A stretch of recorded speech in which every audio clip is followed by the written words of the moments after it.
everybody. Welcome back to the What's the Dill podcast, episode 84. I'm your host, Pete Dill. We have a lot to get into today. We're going to talk about Stanley Cups, the craze that's going on with that, Shia LaBeouf becoming a Catholic deacon, Gen Z dating app on LinkedIn, and the NFL playoffs.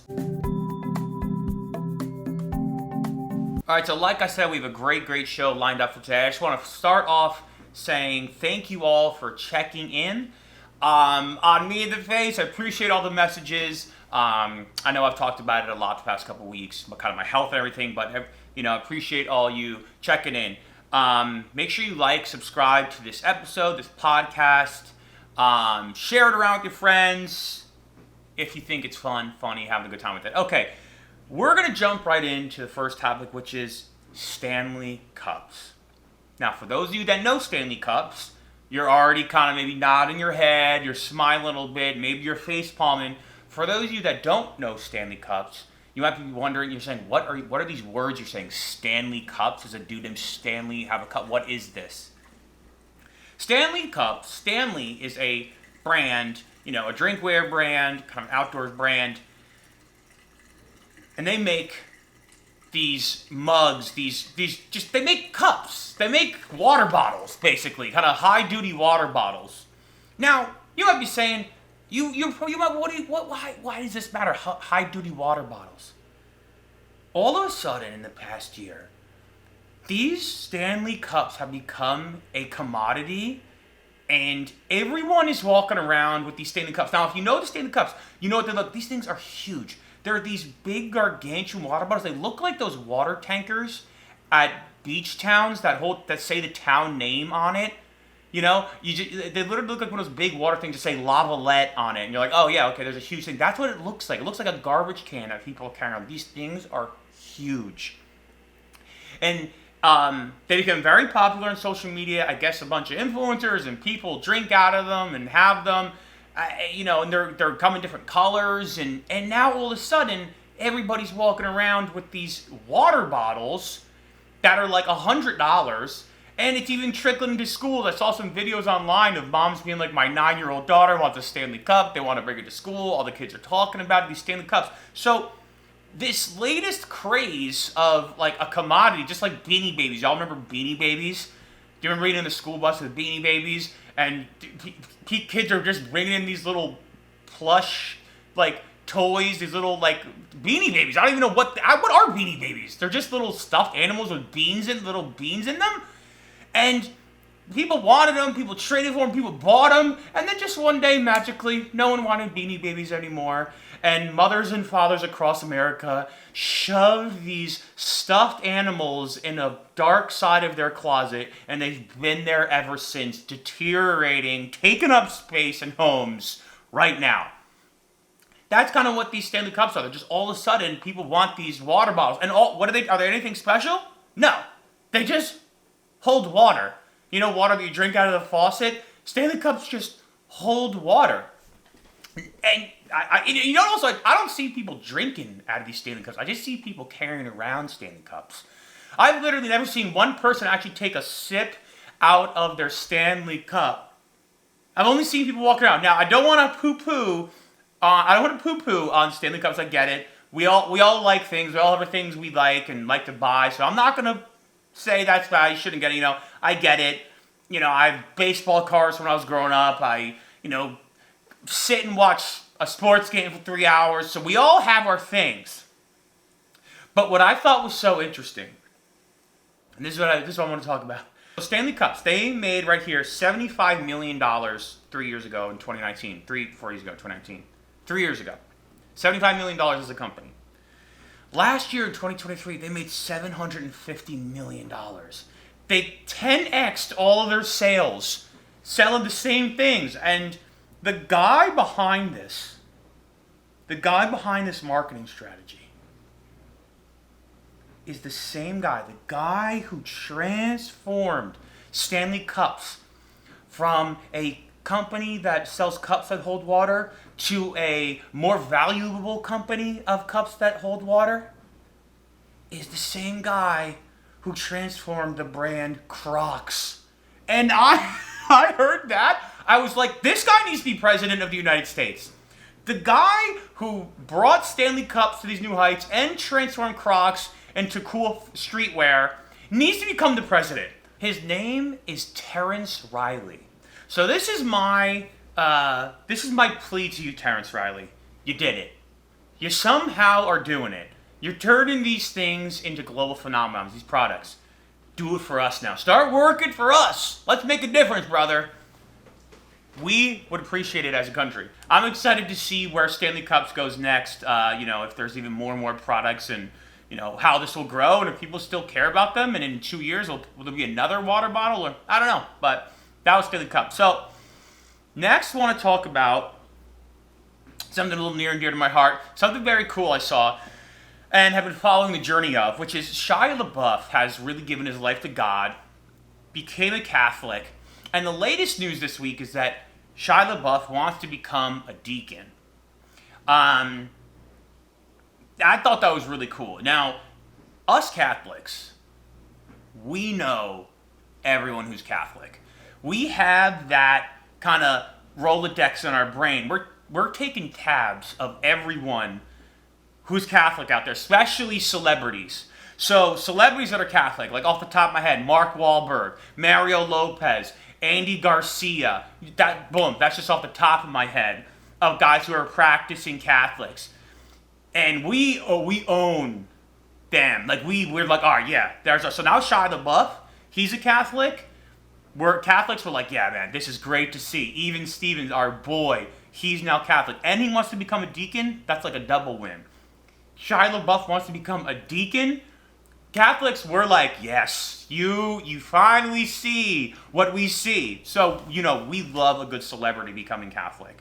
I feel like that's one of the truest things about Catholics, is us Catholics, we love a good celebrity who's Catholic.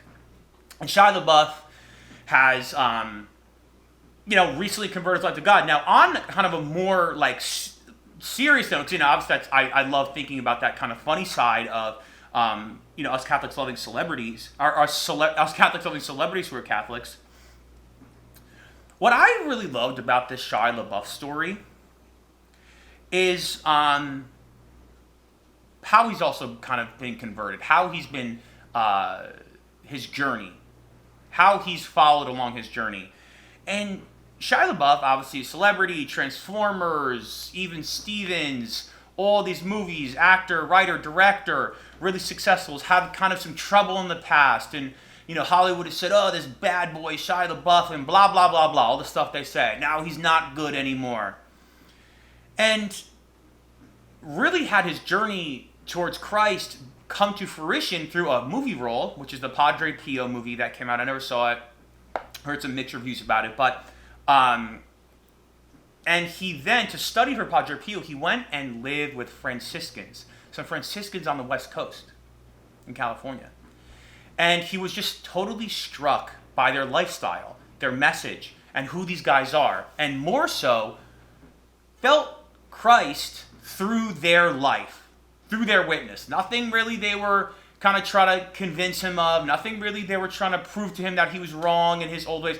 He was inspired by their life. Now, what I really loved about that is that Franciscans, these are pretty radical dudes. This is not like your everyday life. Guys, Capuchin Franciscans who are living in a monastery, who are working the land, who are ministering to people, being simple lives.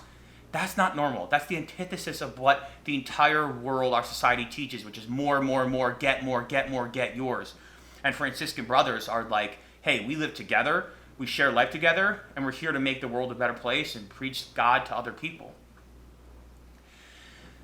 And what I really, really love about Shia's experience is that he heard God through pure truth. He heard God through unashamed lifestyle. Like the Franciscans, that's Catholic. I mean, that is Catholic. There's no hiding it. A bunch of Franciscans or CFRs, brothers walking around, they're wearing, the clothes that they wear. They're wearing rosies around their belts. They have beards. They're wearing bare feet or in sandals. They wake up every morning. They pray. They eat simple. They fast. There's no hiding how much they love God and how Catholic they are. There's no hiding it. And, sometimes as Catholics, we try to like compartmentalize parts of our faith. We try to, like if someone asked you about the Franciscans, how would you describe them? How would you describe the Franciscans? How would you describe the CFRs? It's not easy because you're like, okay, how do you describe a bunch of guys living together? You try to find the words, or, you try to maybe like boil it down. You try to distill the truth of what Franciscan religious life really is, because it can be scary for people to be exposed to something that's that, Catholic, something that's that against society. What I loved, though, what I really, really loved, is that Jesus spoke to Shia through the truth. Jesus spoke to Shia in a profound way and not a boiled down way. I think for myself, and maybe y'all out there, I want to boil down the faith, distill the faith to make it simple for people who maybe aren't faithful. I don't want to really like show the true colors of what it means to be our faith. So I think a lot of times, I know for myself, I want to distill our faith down to like first grade level stuff. I want to distill our faith down to like bite-sized pieces so it doesn't scare people away from the faith. Charismatic prayer. Well, let's try to ease people into this. We don't want anyone to get scared away because it's too intense. I know my whole life I've tried to not scare people away with my faith.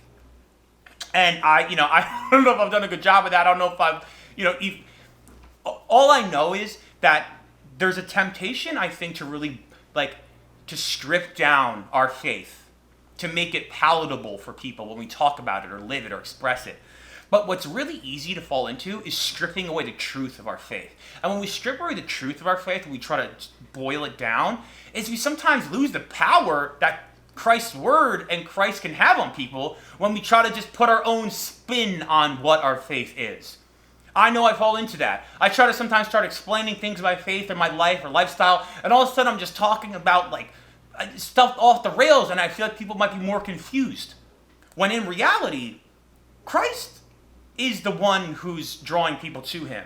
It's not up to us to market and brand Christ's power and Christ's word and Christ's truth to other people.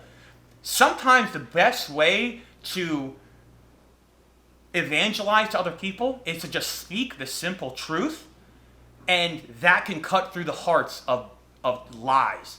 The truth cuts through the hearts of lies, and we're so scared to sometimes speak the truth because we think it's going to scare people away. But when you give people the truth of our life together, that can be freeing. When you tell people about the truth of our life and the beauty of our life, hey, Jesus is here to free you from your sins and your pain and your wounds. And yes, there's going to be stuff we're going to have to understand. There's going to be learning, and it's not going to be easy. But life with Christ is worth it, and it's awesome. And he's going to free you from all of those hard things that keep you up at night. He's going to free you from those burdens that keep you up at night. He's going to free you and heal and patch up those wounds that have devastated you in your life. And Christ wants your heart. He wants your life. He wants your mind. He wants everything in you. And you know what? The truth's going to set you free. We sometimes just don't say the simple truths of our faith in fear of scaring people away. But Shia LaBeouf's story was such a good reminder for me that, you know what? A bunch of Capuchin brothers, Franciscan brothers out in California, they're awesome. And you know what? I think they're awesome.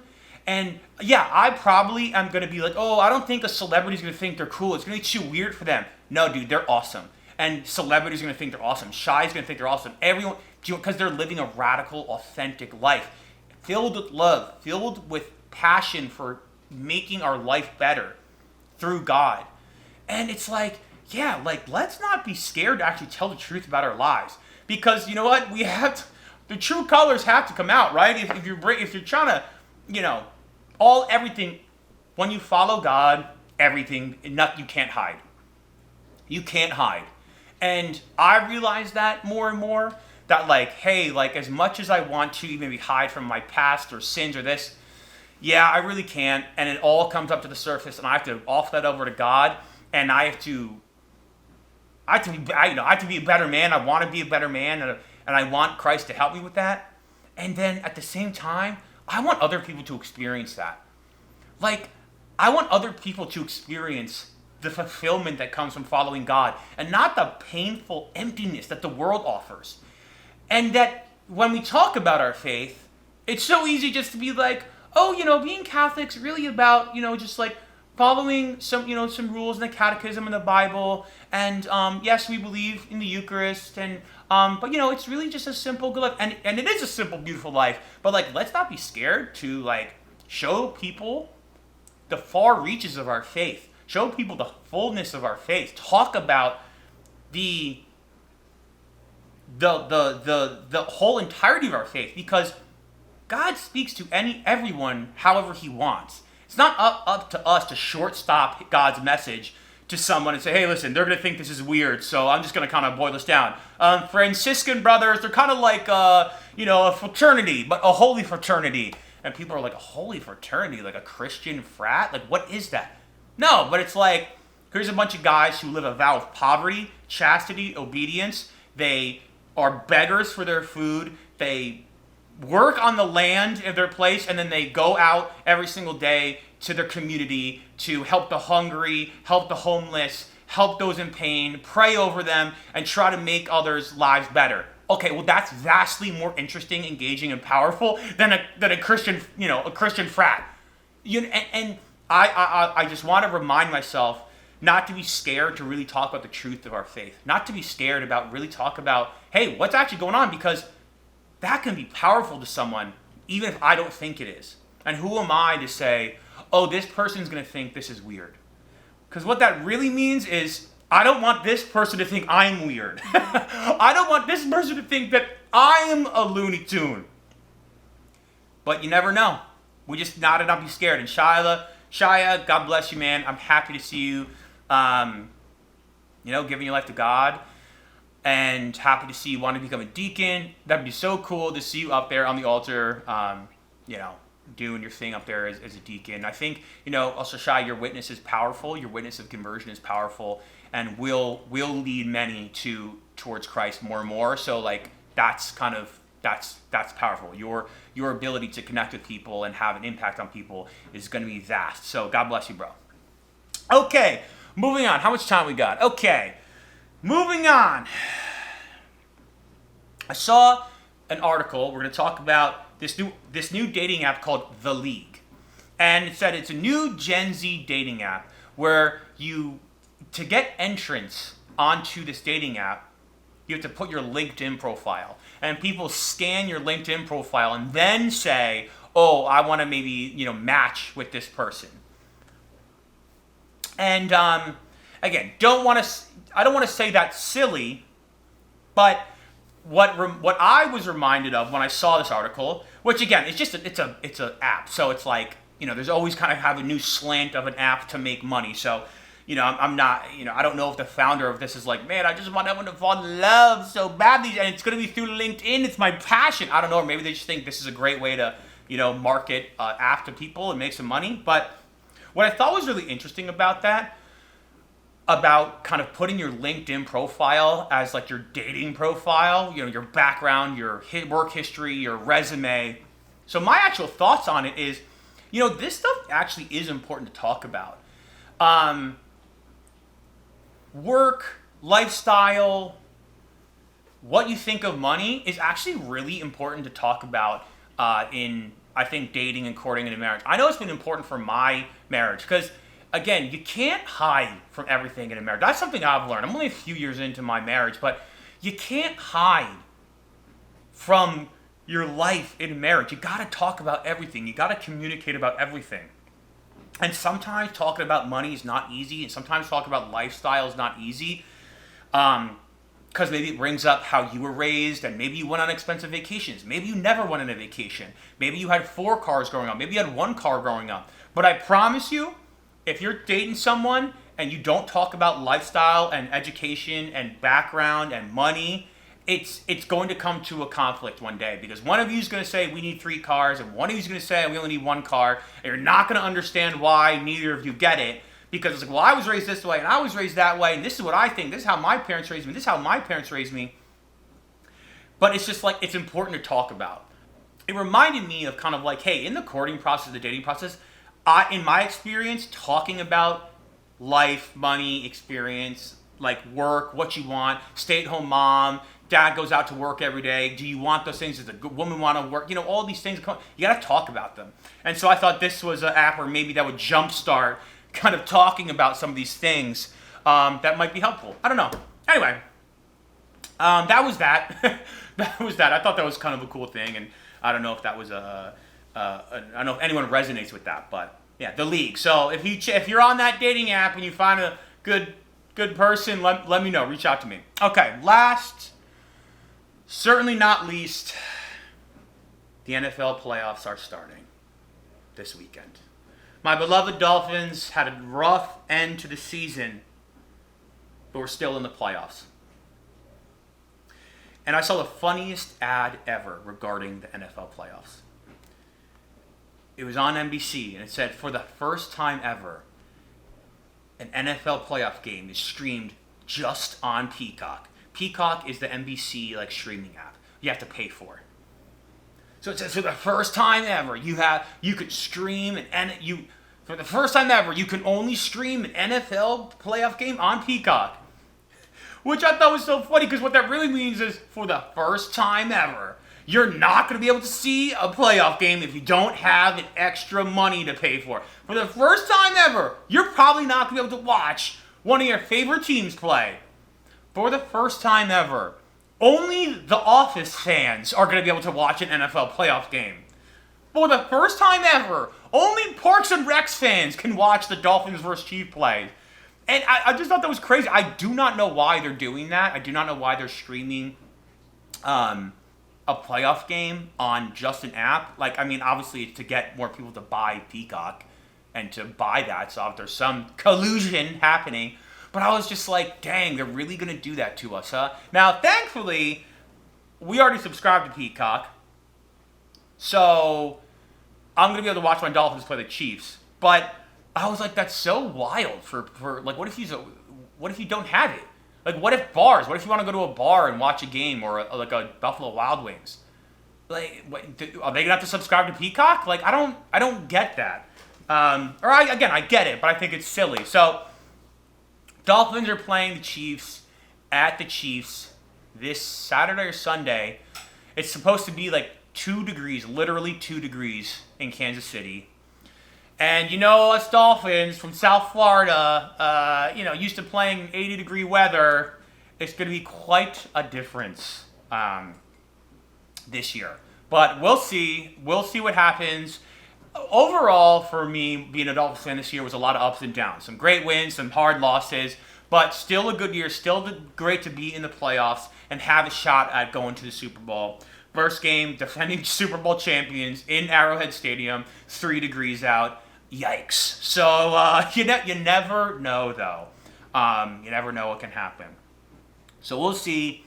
All my boys out in the 305, Tua, Tyreek, Van Ginkel, all you boys, here for you. I'll be watching on Peacock right after a couple of episodes of The Office. But it's an exciting time. I've obviously talked about football and the Dolphins a lot on this podcast, but I can do that, so I'm going to talk about the Dolphins a little bit. I don't know if anyone else cares about the Dolphins, but at least you know that I like the Dolphins. So we'll see what happens. I'll check in next week and give a little update if we win, if the ball doesn't freeze into a snowball this weekend in Kansas City. So that's it for me today. I appreciate you all so much. Thank you again for watching, for liking, for subscribing, for sharing. It means a lot to me. It means a lot to the ministry here. And I'm having a lot of fun doing it. I've been really excited for 2024. I feel like the podcast and Backseat Media and stuff is really kind of starting to take shape and get out there. And I feel like I can really understand where God's leading this, I think. And so I'm excited to keep rocking with it. And all of you who watch and listen, it's just like, as I say every single week, it's incredible that you let me be a part of your day and your life, and your downtime to listen to me talk. Like, I appreciate that so much. I know how busy all of you are. So thank you for watching, for liking this. All right, y'all. Hope you have a great week. Peace.